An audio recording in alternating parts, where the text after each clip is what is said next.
The mighty Australians, जिन्होंने 1999 का world cup जीता, 2003 का वर्ल्ड कप जीता, 2007 का वर्ल्ड कप जीता, 2006 के चैम्पियंस ट्रॉफी विनर्स बने, वो किस तरह 2004 की चैम्पियंस ट्रॉफी से बाहर हुए और क्या ऐसा यूनिक हुआ फाइनल में जो सबको सरप्राइज़ कर गया कि किस तरह से ये टीम चैम्पियंस बन जाएगी। बहुत इंटरेस्टिंग ये टूर्नामेंट हुआ, बहुत सारी इसमें स्टोरीज थी, कुछ यूनिक बातें और भी हुई जो कि आपको बाकी चैम्पियंस ट्रॉफी में शायद ना देखने को मिले। ये सब और मज़ीद कुछ चीज़ें डिस्कस करते हैं इस वीडियो में।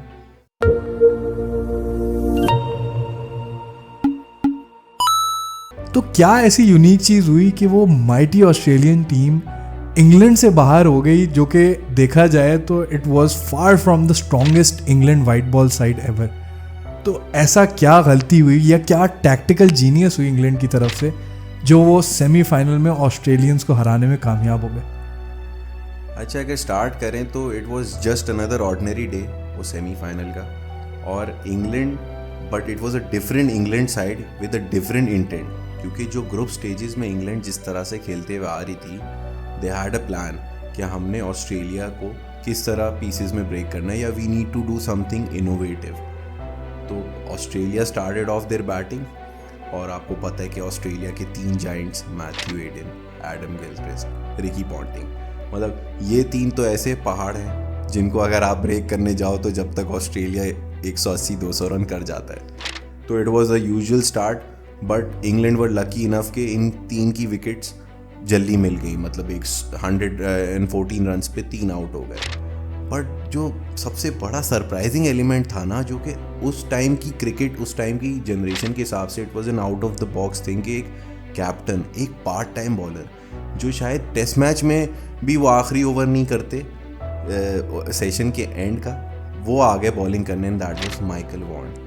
अपनी ऑफ स्पिन टैक्टिक्स लेकर आए, और राइट हैंडेड डेमियन मार्टिन जो ऑलमोस्ट 60+ रन्स कर चुके थे उस टाइम पे, और उन्होंने उनको आके एकदम से विकेट उनकी गिरा दी।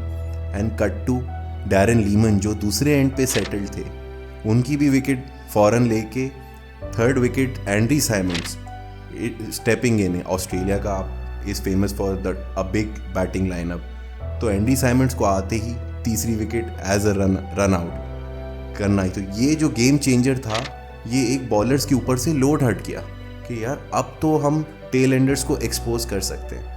और कमाल की बात थी कि उस दिन फिर इंग्लैंड को एक सेल्फ बिलीव आई कि यार anything below 280 and we can have the game in our hands. तो 259 पर ऑस्ट्रेलिया को रिस्ट्रिक्ट किया, एंड देन इंग्लैंड थॉट कि यार अब तो there is no way looking back, batting करेंगे, अच्छे स्ट्राइक रेट से जाएंगे। एंड देन अगेन क्या हुआ, Marcus Trescothick stepped up, and then your captain he played the match winning innings, 80+ runs किए। उनके साथ एंडी स्ट्रॉस जो उस टाइम पे न्यू आए थे क्रिकेटिंग सर्किट में, उन्होंने कुछ 40 रन्स किए थे with a healthy strike rate of 120।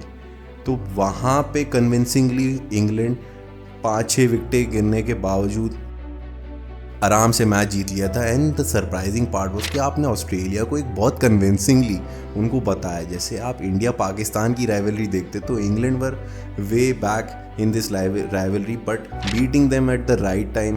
तो एक आई थिंक ये इसमें बड़ा क्रेडिट इस बात को भी जाता है कि आप जब ऐसी बड़ी टीम को हराते हो, और हम इसको कई दफ़ा डिस्कस करते आए हैं कि ऑस्ट्रेलियन टीम का अंदाज़ ये है कि वो हावी होते हैं। अगर आपने उनको हावी होने से बचा लिया, जैसे आपने बात की कि एंड्रू स्ट्रॉस का 120 का स्ट्राइक रेट, तो I think that is the part where England won the match. फिर इस टूर्नामेंट की और भी कुछ यूनिक चीज़ें हुई थी, जैसे कि यूनाइटेड स्टेट्स ऑफ अमेरिका का आई थिंक वो डेब्यू टूर्नामेंट था। अभी हम लोग सब जानते हैं कि यूएसए को हमने 2024 के T20 वर्ल्ड कप में देखा, लेकिन यहाँ असल उनकी शुरुआत हुई थी।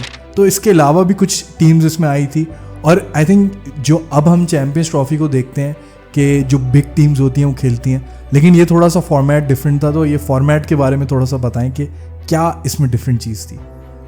अच्छा, इस फॉर्मेट में कहते हैं ना कि ब्रीदिंग स्पेस नहीं थी। आपके पास 12 टीम्स थी जो कि डिवाइड हुई हुई थी 3-3 के ग्रुप में। तो लिहाजा अगर हम एक ग्रुप की बात करते हैं, इंडिया, पाकिस्तान एंड कीनिया, तो most favourite versus Pakistan and India के वो कीनिया को आराम से हरा कर दे had a virtual quarter final. और अगर हम इस मैच पे आ जाते हैं तो याद रखें कि 1 साल पहले ही वर्ल्ड कप में इन केप टाउन पाकिस्तान को किस तरीके से इंडिया ने हराया था, तो we had that thing in our mind. तो मैच शुरू होता है, इंडिया को हम 200 पे ऑल आउट कर देते हैं। तो it was a big moral achievement for Pakistani bowlers. उस टाइम पे राना नवीद हो गए, शोएब अख्तर हो गए, ये आपके बॉलिंग लाइनअप के पार्ट थे। फिर बैटिंग पे आ जाते हैं तो इंडिया ऑल्सो सरप्राइज्ड अस। ऐसा नहीं है कि इंडिया ने हमें बहुत कन्विंसिंगली जीतने दिया। We were 3 down for 27 and then all of a sudden आपकी टीम के वॉल इंज़िमाम उल हक, यूसुफ यूहाना तब के आज के मोहम्मद यूसुफ स्टेप्ड अप और उन्होंने गेम एंड तक लेकर गए। It was a low scoring game. मतलब मुझे वो मोमेंट्स याद हैं उस मैच के कि उस टाइम पे 70 पे 70 भी अगर आपको चाहिए ना तो मैच फंसा हुआ है। इट्स नॉट लाइक कि रन अ बॉल भी आप कह लो कि बैटिंग साइड आराम से जीत जाएगी। स्लोली ग्रेजुअली एंड में अब्दुल रज़ाक की शॉर्ट कैमियो 16 रन की लेते लेते Pakistan went on to the finish line and moral achievement ये थी कि आपने इंडिया को बाहर किया और आप सेमीफाइनल में गए। अब वो अलग बात है कि सेमीफाइनल में वेस्ट इंडीज़ ने जो हाल हमारा किया वो उस पर डिस्कशन बनता नहीं है। आई थिंक वो वहाँ तो हम वन साइडेड मैच हार गया।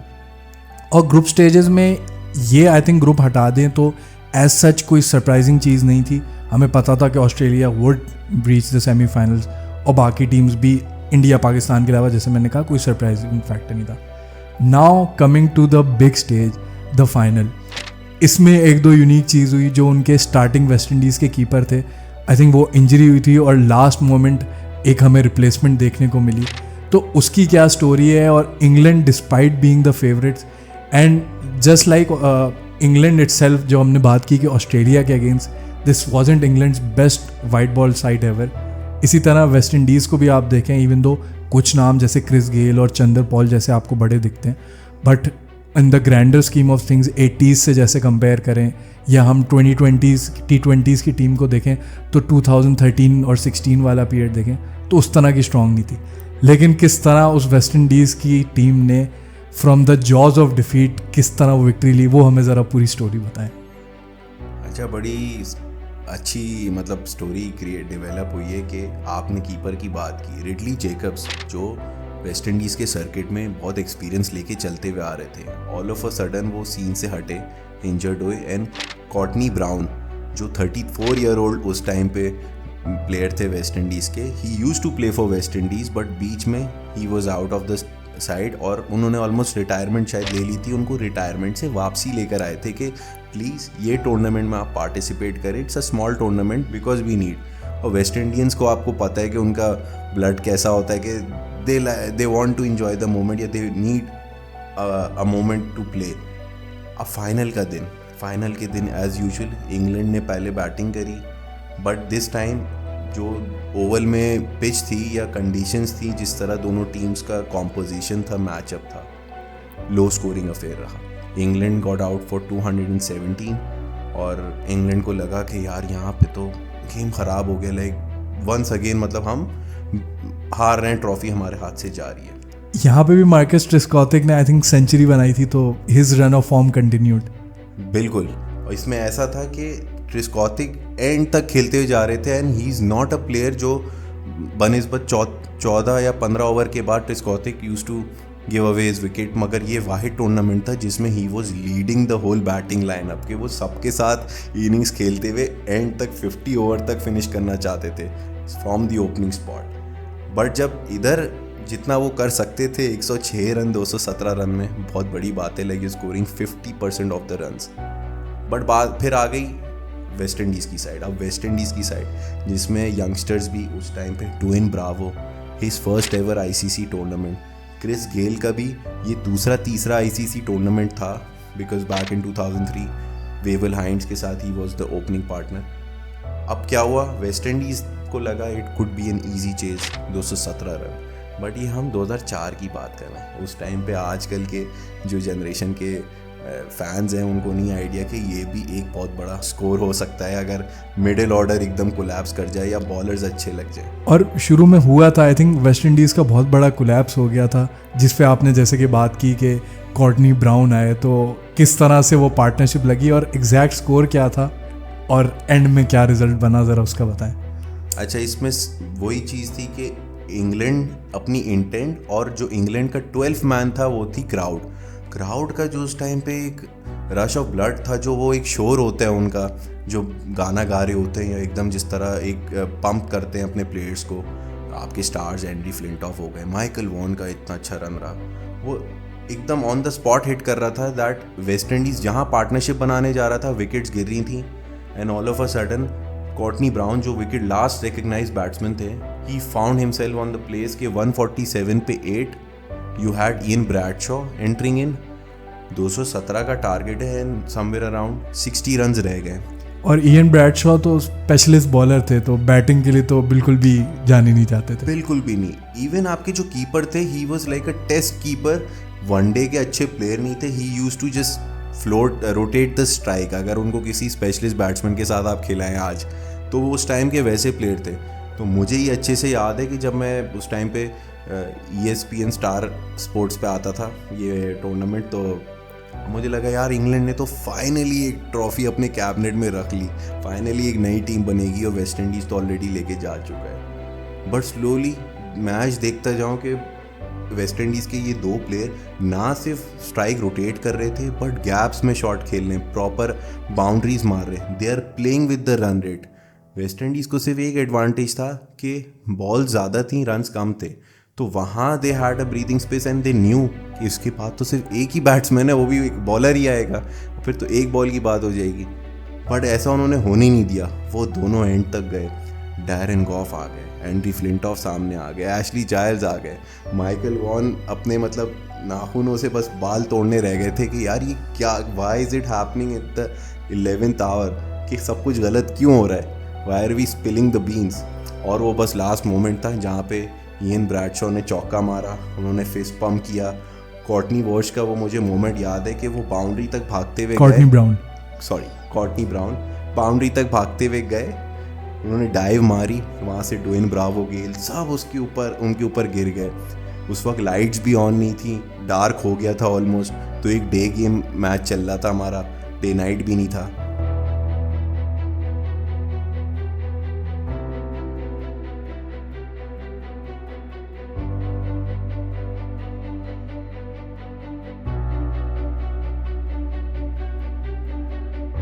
अच्छा, एक इंटरेस्टिंग बात यह है कि अब जब आप पास में ट्रॉफीज़ देखते हो, और ऑब्वियसली जब आप आगे बढ़ जाते हो, कई आप मोमेंट्स भूल जाते हो, और अब तो ऑलमोस्ट 20-21 ईयर्स हो गए हैं, लेकिन यू गेट सरप्राइज्ड कि इस आप जब ट्रॉफ़ी कैबिनेट्स को कंपेयर करते हो वर्ल्ड कप्स वगैरह में, उसमें बीच में एक चैम्पियंस ट्रॉफ़ी वेस्ट इंडीज़ का जीत जाना, जब भी आप रिकॉर्ड्स देखते हो वो आपको सरप्राइज़ करता है, लेकिन when you dig deep into it आपको एक ऐसी इंटरेस्टिंग स्टोरी मिलती है। और यही मज़ा होता है नॉकआउट टूर्नामेंट्स का।